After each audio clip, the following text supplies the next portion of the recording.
My father laughed at me in front of the entire family at Christmas dinner. He looked at my jacket, the one I had been wearing for 3 years, the one that was starting to fray at the left cuff, and he said, loudly enough for everyone at the table to hear, "Still can't afford a decent coat, Arjun. Maybe this year we'll take up a collection." And then he laughed at his own joke and looked around the table for people to laugh with him. Some of them did laugh, not all but some. I was sitting at the far end of the long dining table in my father's house, the house he had built to demonstrate what he had achieved, with the 12-foot ceilings and the marble floors and the painting in the entryway that he had bought specifically because a designer had told him it was the right kind of expensive.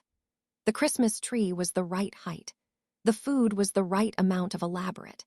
Everything in my father's world was calibrated to communicate success to everyone in the room, including the joke about my jacket. I picked up my wine glass. I took a measured sip. I set it down. I did not say anything. Not because I had nothing to say. Because I had understood, sitting at that table, that what I was going to say was better demonstrated than spoken.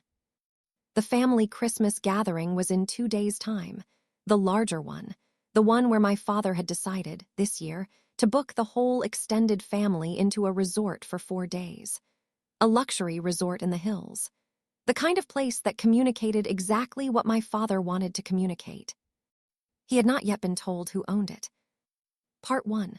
The Family and the Fraying Jacket. My name is Arjun Malhotra, and I want to tell you about my father before I tell you about the resort, because the resort is only interesting in the context of the man. My father, Suresh Malhotra, was 61 years old and had spent his entire adult life building and demonstrating wealth with the same energy.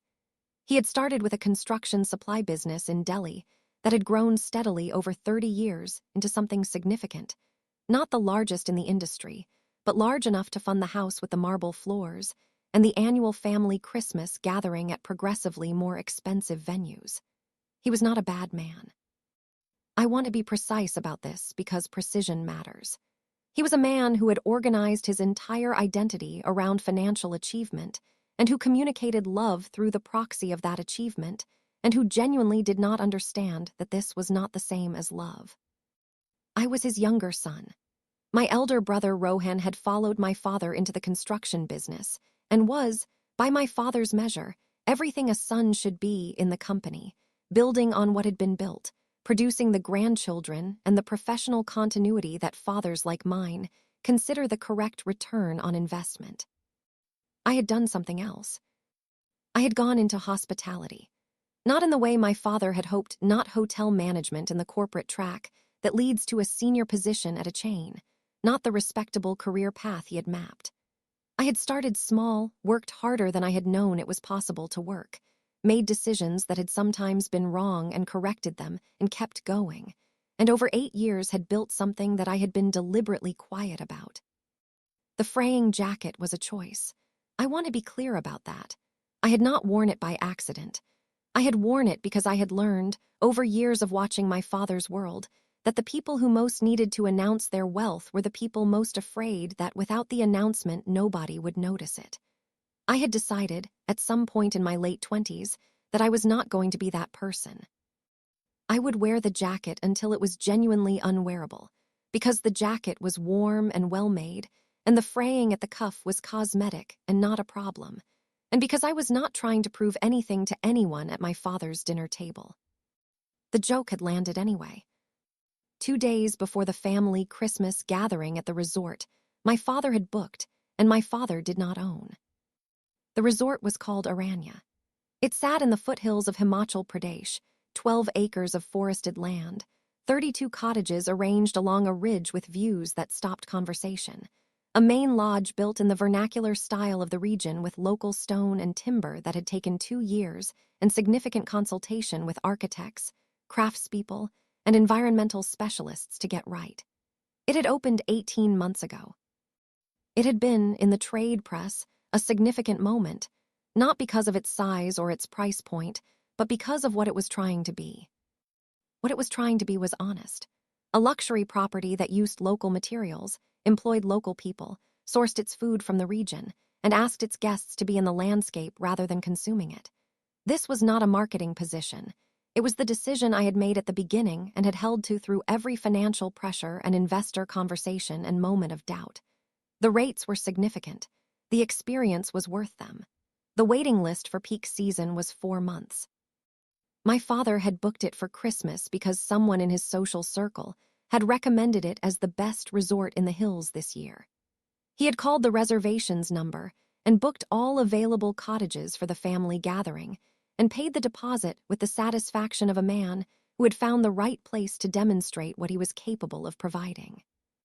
He had not connected the name Aranya with his son Arjun. He did not yet know they were the same. I had known for 3 weeks since the booking came through and my general manager had flagged it. I had said nothing. I had let the booking process normally. I had thought carefully about what I was going to do. And I had decided to simply be there, to be exactly who I was in the place I had built, doing the work I did. No announcement, no speech, just the information present in the room, allowing my father to understand it at the speed at which understanding arrives when it arrives honestly. Part 2, NEIL. Before I tell you about Christmas at Aranya, I need to tell you about Neil. Neil Sharma had been my general manager for 2 years. He had come to the role from a different background from most GM candidates, not from the corporate hotel track, but from boutique hospitality, having spent 6 years helping build 2 small properties in Rajasthan from concept to operation. He had applied for the position at Aranya with a cover letter that was the best document I had read in the process of building the resort, not because it was formally impressive, but because it was honest about what he believed hospitality was supposed to do, and the honesty matched exactly what I was building. He was 32, 3 years older than me. He had the particular quality of people who are very good at their work and who know it and who do not need to announce that they know it. It simply manifested in every decision, every interaction, every quiet correction of something before it became a problem. The resort ran the way it ran in significant part because of how Neil ran it. He was also, and I am going to be direct about this because the story requires it, the most specific person I had encountered in years. Not specific the way people are when they are trying to be interesting. Specific the way people are when they have thought about things carefully and arrived at real opinions that are genuinely theirs. I had been working alongside him for 2 years and had been managing, with the discipline of someone who understood the professional stakes, what I felt when I was with him. The professional context was real. The power differential was real. I owned the resort, he managed it, and that relationship had implications that I took seriously. The managing had been, on most days, successful. On some days, it had been less successful. The Christmas gathering was going to be 5 days of working alongside him in a context where my family was present, and my father was going to understand something he did not currently understand, and all of it was going to happen at once. I had thought about this. I had tried to prepare for this. I had understood, the morning before the family arrived, that there is no preparing for this. Part 3, the arrival. The family arrived on the 23rd in 3 separate vehicles.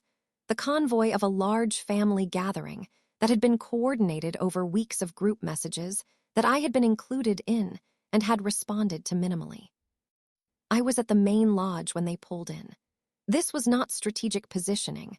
I was there because I was doing my morning walkthrough of the property, the thing I did every morning when I was in residence, and the family had arrived at the time they had said they would arrive. I was in my work clothes, not the fraying jacket, which I had left in Delhi. The clothes I wore at Aranya were simple and appropriate to the property and the landscape, not statements in either direction. My father stepped out of the first vehicle and looked at the main lodge and the ridge and the view and the careful architecture of what had been built here. And his expression did the specific thing that happens when someone arrives somewhere that exceeds their expectations, and they are not certain they want to show that it has. He looked around. He looked at the lodge. He looked at the staff member, one of ours, crisp and warm and exactly right, who was coming forward to help with luggage. And then he saw me. He processed the information in stages. His son, standing in front of the main lodge of the resort he had booked, not as a guest, standing the way a person stands in a place that is theirs. "Arjun," he said. "Dad," I said, "welcome to Aranya." A pause, long enough to count. "What are you doing here?" he said. "I work here," I said, technically accurate, not the full truth, enough for now. Neil was behind me in the lodge when I brought the family in for the welcome briefing. This was standard. The GM welcomed guests on arrival, gave the orientation, answered questions. He did it with the particular warmth that was entirely his and that I had watched work on hundreds of guests, the warmth that was real rather than performed, and that made the difference between a welcome that was professional and a welcome that was felt. My father watched Neil and listened to the orientation and asked the questions that people ask about amenities and meal times and activities.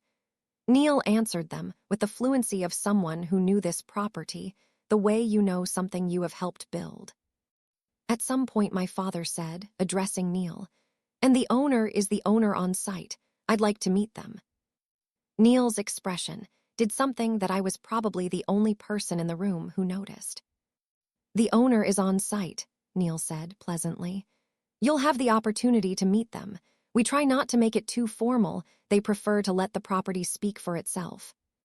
My father nodded, satisfied. I was standing at the back of the room. My uncle caught my eye. My uncle was a retired professor who had always been the family member most capable of reading a room. He looked at me and then at the lodge around him and then back at me. One eyebrow went up, very slightly. I looked at the middle distance and said nothing. Part 4, the first evening. Christmas Eve dinner at Aranya was something we had been working on for a month. The menu was regional, dishes from the hill traditions of the area, prepared by our head chef, who had spent a year documenting local recipes and working with older women in the nearby villages who knew things about this cuisine that no cookbook contained. The dining room was the main lodge with the stone fireplace going, and the windows looking out at the ridge and the stars above it, which at this altitude were more present than in any city. I was at dinner, not at the table my family occupied. That would have been too much management required of me simultaneously. I was at a separate table with 2 other guests who were spending Christmas at the resort, a couple from Bangalore who had been before and who had asked to return for the holiday. I had sat with them because the resort was not full. The family had taken most of the cottages, but not all, and because I needed to be somewhere during the dinner that was not in the middle of my family's first evening at Aranya. My father at the main family table was doing what my father did in nice places, performing appreciation in the specific way that communicated to everyone around him that he was the person who had provided this experience. He was talking about the property, the view, the chef's choices. He was the benefactor of the gathering. He was, in the language he had always spoken, taking credit for the room. I watched this from across the dining room. Neil was doing his dinner rounds, the thing he did every evening, table to table, brief and warm, making sure everything was right. When he reached my table, he stayed slightly longer than the professional round required. The couple from Bangalore knew him from their previous visit and were warm. "You've outdone yourselves," the woman said. "The team has been excited about this dinner for weeks," Neil said. He glanced at me briefly, the glance of a co-creator rather than an employee, and I registered it with the precision I had been bringing to all his glances for 2 years. "The owner should take a bow," the man said. "The owner is relatively resistant to bowing," Neil said, dryly, looking at me. The couple laughed. I looked at my wine. After dinner, when the family had dispersed to their cottages and the other guests had retired, I was in the main lodge by the fire doing the end-of-day review I always did, a habit from the early years when I had been doing 5 jobs at once, and the review was how I kept track of all of them. Neil came in with 2 cups of tea and sat across from me without asking, which was what he did. "Your father thinks you're a staff member," he said. "I know," I said. "When are you planning to clarify?" he said. "When the information becomes available to him naturally," I said. He looked at me over his tea. "That's a very patient strategy," he said. "I've been patient for a long time," I said. "A few more days is fine." What happened? He said, not prying, asking because he knew me well enough to know that a thing had happened and that the thing mattered. I told him about the jacket, the joke, the laughter. He was quiet for a moment. The fraying cuff, he said. Yes, I said. You could have bought a new jacket 3 years ago, he said. I know, I said. You chose not to, he said. I chose not to, I said. He looked at the fire. He doesn't know who you are, he said, not who you actually are. No, I said. Do you want him to? He said. Not the resort ownership, that was already in motion. The real question. The one about whether I wanted my father to understand something more fundamental than who owned the building. I looked at the fire. I want to stop being the smaller version at that table, I said. Neil was quiet for a long moment. You have never been the smaller version in this building, he said. I looked at him. I know, I said. That's part of why I built it. Part 5, Christmas morning. Christmas morning at Aranya was the thing I was most proud of, operationally. Not the gifts. We did not do the performative gift experience of large hotel chains. What we did was open the property before breakfast for a walking experience.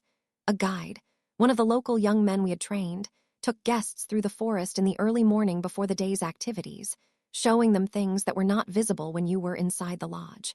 The particular light in the trees at dawn. The birds that were only present in winter.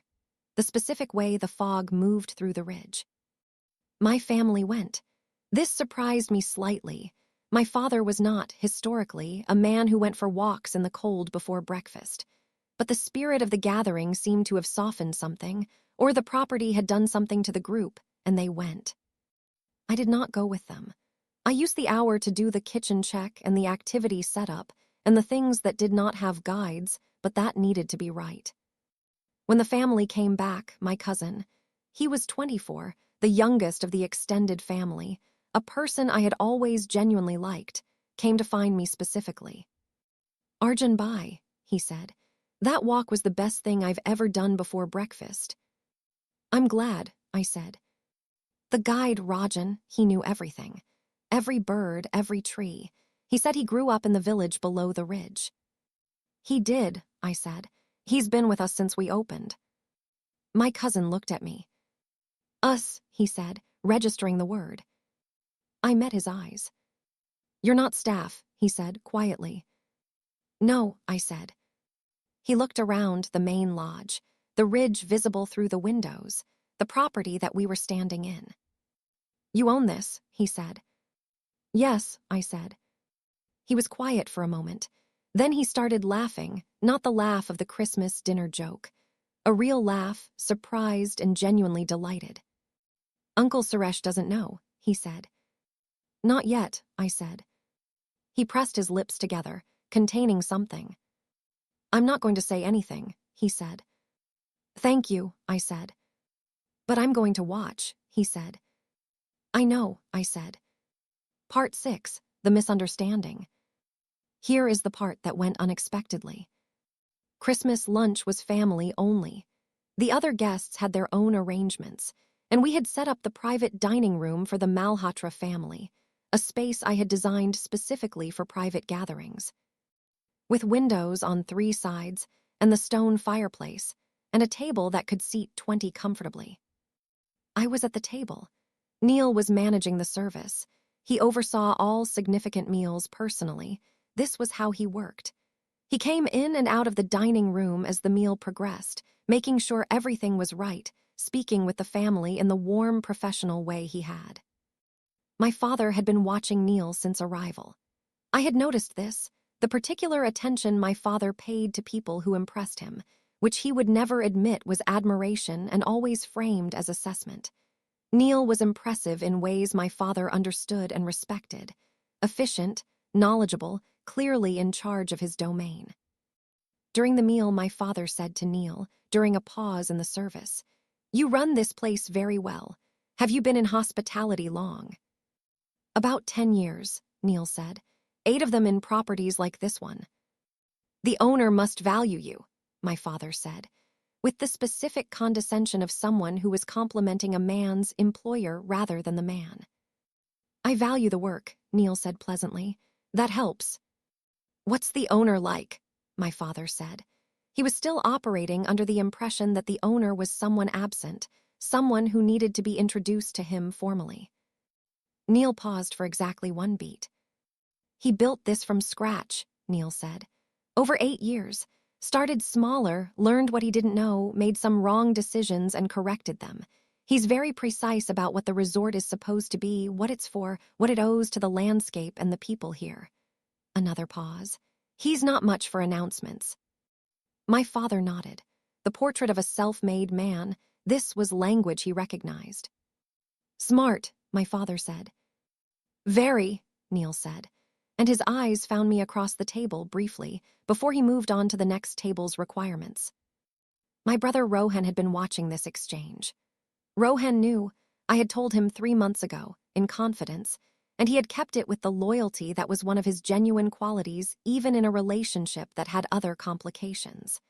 He looked at me now with the particular expression of someone who is watching a thing build toward its resolution and is not sure whether to be nervous or entertained. I gave him the smallest nod. He went back to his food. The misunderstanding happened in the afternoon. The resort offered various activities: winter walks, a cooking class with the chef, a session with the local craftsmen who worked with us. The family had dispersed into these. I was in the main lodge, doing work at the small table in the corner I used for this, when my father came in. He did not see me immediately. He sat at the main seating area near the fire and called someone on his phone. A business call, clearly. The kind my father made on all occasions, including Christmas afternoon, because business did not take holidays in my father's world. I heard him, without meaning to, describe the resort to whoever was on the phone. The description was accurate and admiring in the way of someone who has found something that exceeded their expectation and is reporting it to their world. He mentioned the price, correctly, which meant he had looked at the invoice, and said it was worth it, which coming from my father was the highest available praise. Then he said, "The GM is exceptional, the kind of person I'd hire in a minute, but the owner, I still haven't met the owner. Some young man, apparently. Built it himself from nothing, they say. Good for him." Good for him. I set down my pen. My father finished his call. He stood up. He looked around the lodge and saw me in the corner. "Arjun," he said, in the tone he had for me, fond enough, slightly distant, the tone of a man who had not stopped loving his son but had never fully understood him. "Dad," I said. He came over, sat across from me, looked at what I was doing, papers, a site plan, notes. "Still working," he said, "on Christmas." "Always," I said. He looked at the site plan. Processed what he was looking at. He was a construction man. He knew what a site plan looked like. He looked at it more carefully. Then he looked at me. "Arjun," he said. "Yes," I said. He looked at the site plan again.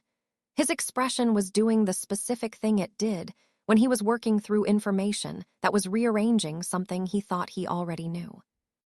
"This is Aranya," he said, not a question.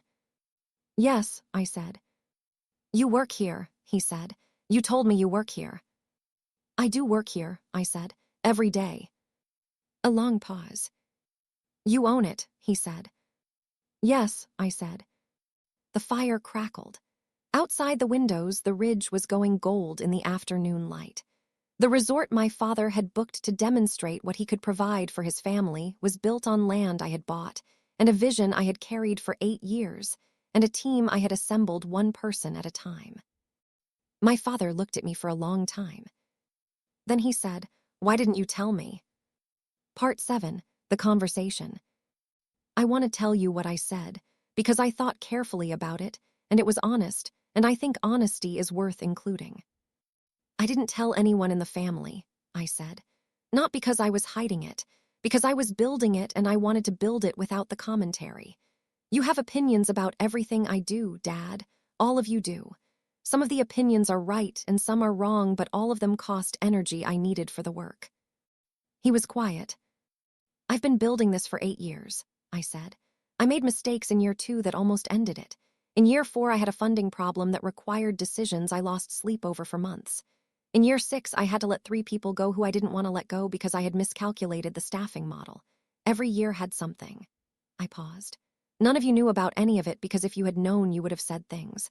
Well-meaning things, mostly, but things that would have cost energy. My father was looking at me with an expression I had not seen from him before. The jacket, he said quietly. The jacket is a jacket, I said. The fraying doesn't mean anything. I wear it because it's warm and because I'm not trying to show you anything. A pause. I know you need to show things. I understand why. I don't need to. A very long silence. Outside the window, the afternoon was continuing, the light moving across the ridge, the landscape doing what it always did without any acknowledgement of what was happening inside the lodge. I didn't know, my father said, finally. You didn't ask, I said. Not the real question. You asked about the jacket. He looked at the fire. I'm sorry about that, he said. And meant it. I could hear that he meant it, in the specific way that my father said the rare things he meant, briefly, directly, without decoration. I know, I said. This is, he looked at the room, the lodge. This is something. It's the thing I've been working on, I said. The thing I care about. Making something that earns its place in this landscape and treats the people who work here and the people who stay here with honesty. He was quiet for a moment. The GM, he said. Neil, he works for you. He works with me, I said. There's a difference. He built a lot of this with me. My father sat with that. Rohan knew, he said. For 3 months, I said. He didn't say anything because I asked him not to. Why Christmas? He said. You booked Christmas here, I said. I was going to tell you eventually. The booking made the timing. He looked at me for a long moment. The joke about the jacket, he said, in front of everyone. Yes, I said. I was wrong, he said. You were wrong about the jacket, I said, and about what the jacket meant, and about what I've been doing for 8 years. I paused, not maliciously, but wrong. He nodded. The nod of a man who was sitting in a resort he had booked to demonstrate his success, and who was understanding, slowly and with some difficulty, that his younger son had been the most successful person at that Christmas dinner table, and had been wearing a fraying jacket and had said nothing. I need to think about some things, he said. I know, I said. There's no rush. Part 8, NEIL and the evening. That evening, I did something I had not planned to do. The family was at Christmas dinner, the full production, the meal the kitchen had been building toward all day. I was at the table this time, at the family table, which felt different from the evening before. My position had shifted in the room, not because I had announced anything dramatically, but because the information was now present and the room had rearranged itself around it. My father was quieter than usual, not cold, thoughtful, processing in the way that people process when something has required a fundamental rearrangement. My uncle, the retired professor, came to sit beside me before dinner and said, How long? 8 years building it, I said. 18 months open. It's remarkable, he said. Thank you, I said. He didn't know, he said, about my father. No, I said. That must have been, he thought about how to say it, lonely sometimes. I looked at the fire. Sometimes, I said, less so than you'd think. I had the work. My uncle nodded. And, he said, the and of someone who suspected there was more to the sentence. I looked across the room. Neil was at the far end, speaking with the kitchen team, his back to me. He turned briefly, and our eyes met, and he gave the small nod that meant everything was right with the service. My uncle followed my look. Ah, he said, quietly, not as a judgment, as someone reading the room correctly. I said nothing. The work and something else, my uncle said. The work and something else, I agreed, carefully.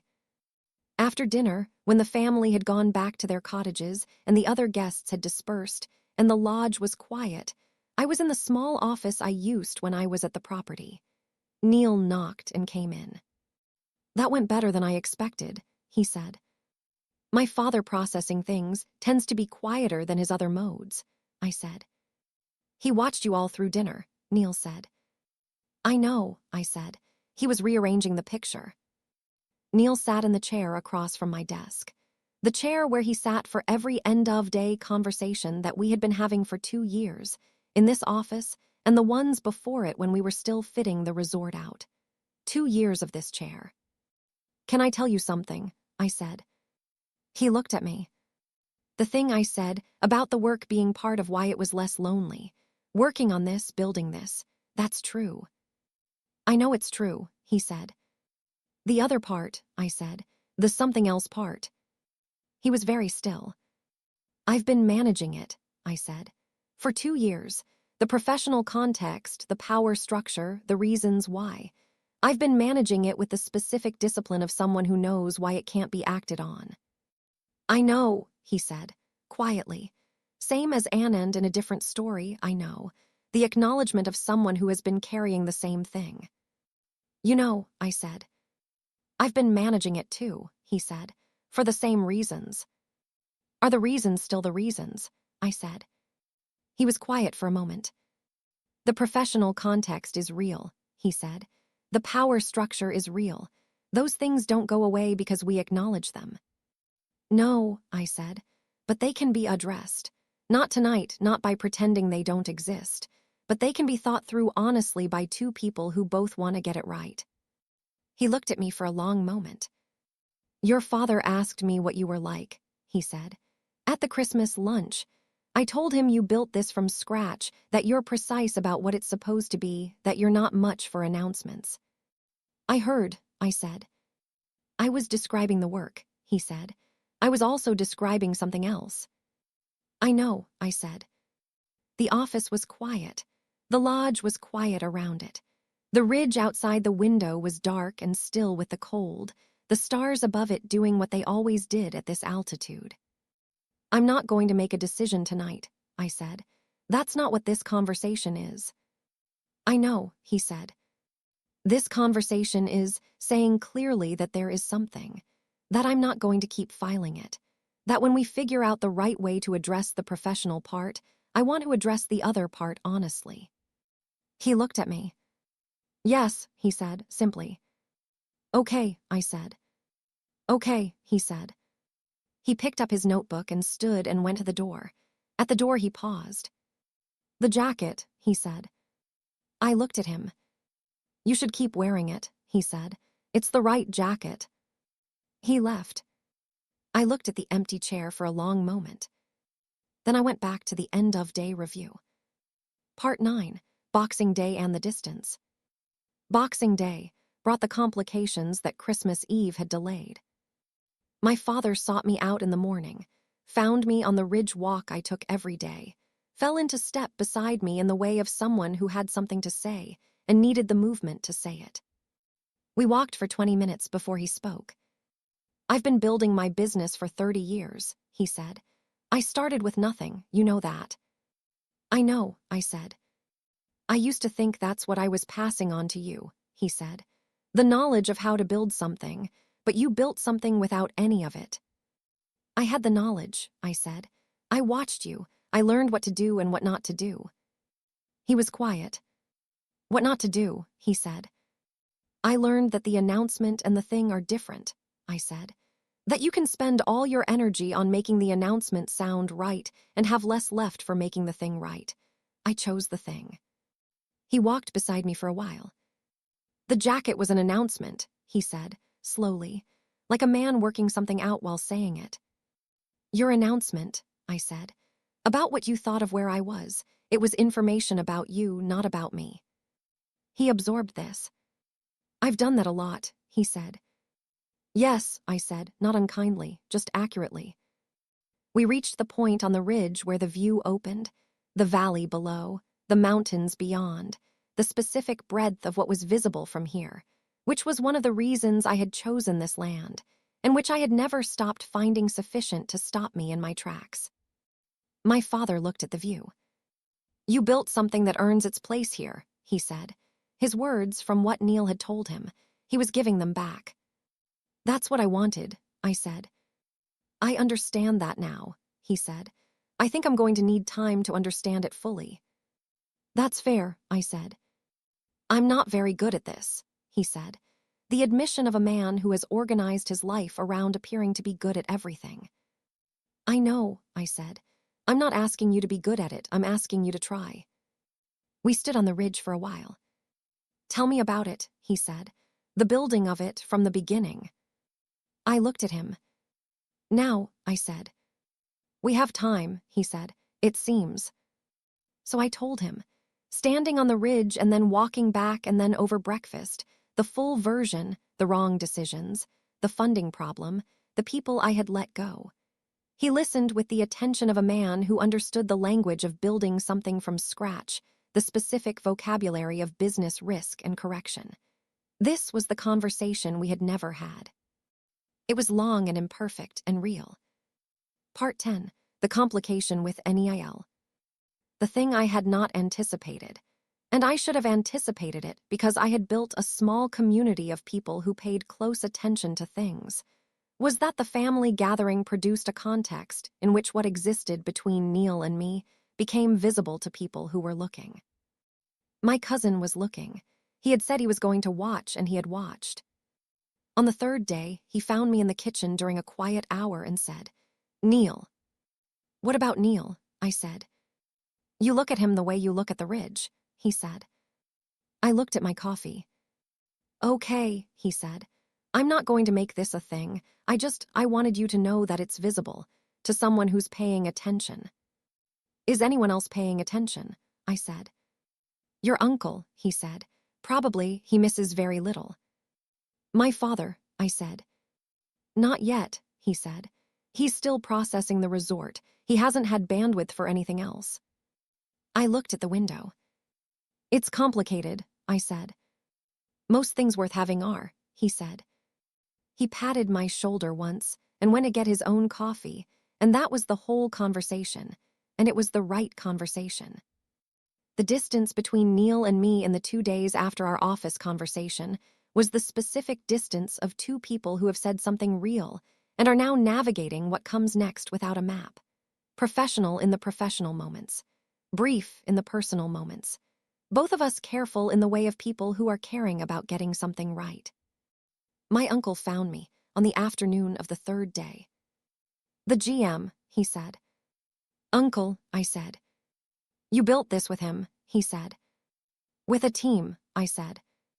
With him specifically, he said. I've watched the two of you for 3 days. The way you work together is the way people work when they have built something real. I was quiet. I'm retired, he said. I have no opinions about how anyone should live. I have only observations.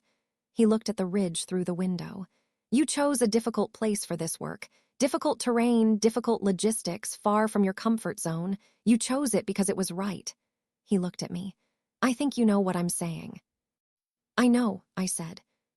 Whatever is complicated, he said. The complication is worth thinking through carefully and then getting past. He stood up and went back to the book he had been reading and did not say another word about it. Part 11, the last morning. The family left on the 27th. The departures were the specific warm chaos of a large family gathering ending. Luggage, goodbyes, the particular mix of people who were sad it was over, and people who were ready to be home, and people who were already on their phones planning the next thing. I was at the main lodge to see them off. My father came to me last. He shook my hand. My father was not a hugger. Shaking hands was the physical language of his respect, which I had understood since I was 12 years old. This is exceptional work, he said. What you've built here. Thank you, I said. The jacket, he said. Yes, I said. I was wrong, he said, again. More certain this time, the second saying of a thing being more settled than the first.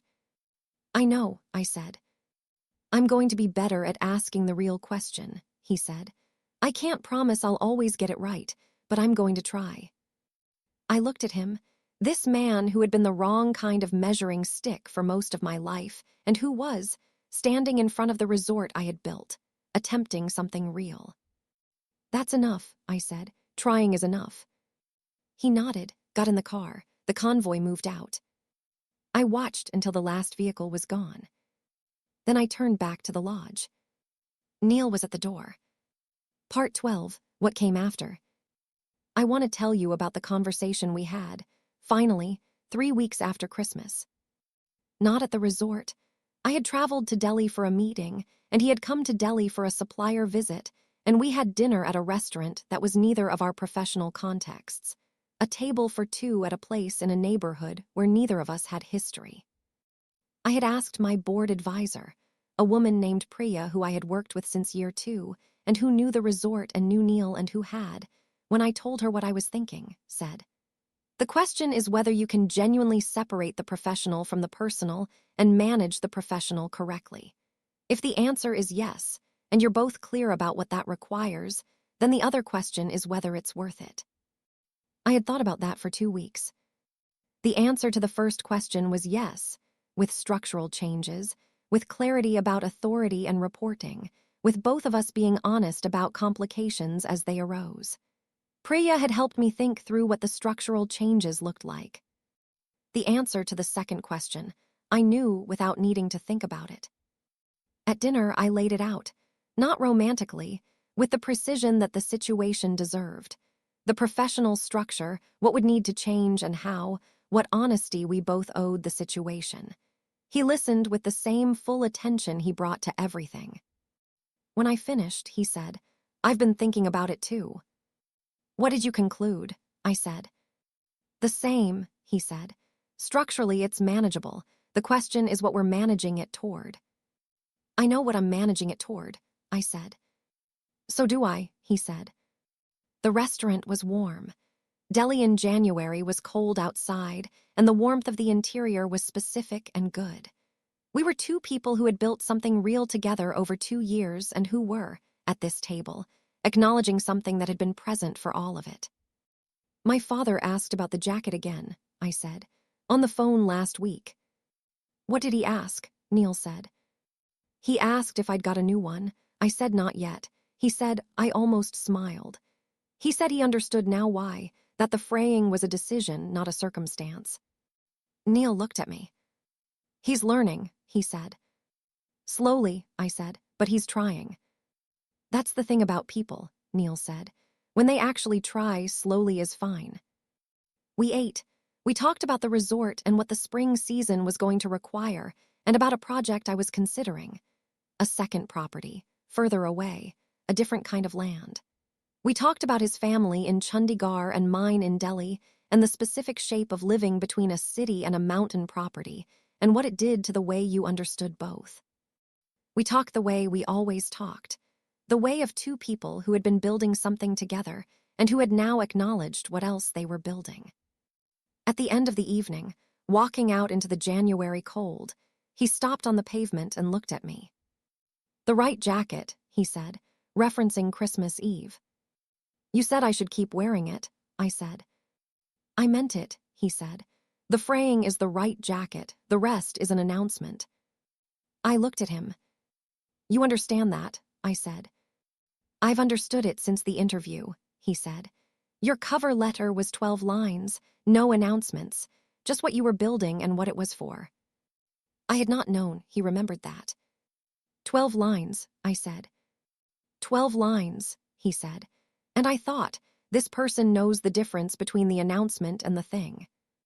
The street was cold. Delhi in January, the specific cold of a northern city at night. Neither of us had moved. "Come back to the ridge in February," I said. "When the winter is ending, there's a specific light that happens in the last week of February that you haven't seen yet." "What does it look like?" he said. "Like the announcement and the thing becoming the same," I said. He was quiet for a moment. "Yes," he said, "February." Clapperboard final hook. My father laughed at my jacket at a Christmas dinner in a house he had built to announce what he had achieved. 2 days later, he was sitting in a resort I had built and had never announced to anyone. He asked what the owner was like. He was told, not much for announcements, precise about what the thing is supposed to be, not trying to show anyone anything. And then he understood that he had been sitting across from that person at Christmas dinners for 28 years and had been asking about the jacket. The jacket is still fraying at the left cuff. I have not replaced it. I am not going to replace it. Not because I cannot and not as a statement, because it is the right jacket and the fraying does not matter and I am not trying to announce anything to anyone. The resort is full through spring. The ridge in February has the light I described. My father calls now with the real question instead of the jacket question. It is imperfect and ongoing, and I believe it is real. And there is someone who has been building something with me for 2 years, and who comes back to the ridge, and who knows the difference between the announcement and the thing. The fraying at the cuff is exactly right. The rest is what I built. If this story found something you needed, if you have ever been in a room where someone laughed at the jacket and didn't know what you had built, like it, share it with someone who is still wearing theirs and subscribe. Tell me in the comments, what have you been building quietly while someone else was looking at the jacket? And one last question. There is a moment 6 months from now when my father comes back to Aranya, not for a family gathering, alone, and he asks to see the site plan, and he asks if he can walk the property with me. And on that walk he says something that I did not expect him to say, something that changes the last remaining piece of what needed to change between us. Should I tell you what he said? Part 2 is coming. Eyes. Subscribe. You will not want to miss it. The Revenge Chronicles.